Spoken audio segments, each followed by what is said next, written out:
តើពោលឈុំជាអ្វី238តើពោលឈុំជាអ្វីឈ្មោះអង្គទី3បាលីហៅថាធម៌វិរិយៈព្យាយាមសិក្សាបណ្ដោះឯកសារកព្យាសិលនិងអបិសាផ្កាយអភិធម្មផ្កាយណូ239តើពោលឈុំជាអ្វី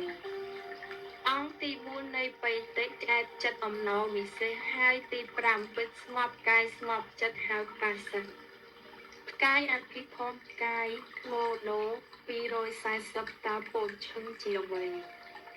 ទី6នៃសមាធិចិត្តអង្គទី7ពីឧបេក្ខាចិត្តកាដាសុក្រិតឃើញបត្តវិញ្ញាណ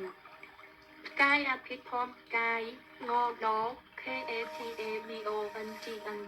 FGMAILN នេះផ្កាយគោ29ខែតុលាឆ្នាំ24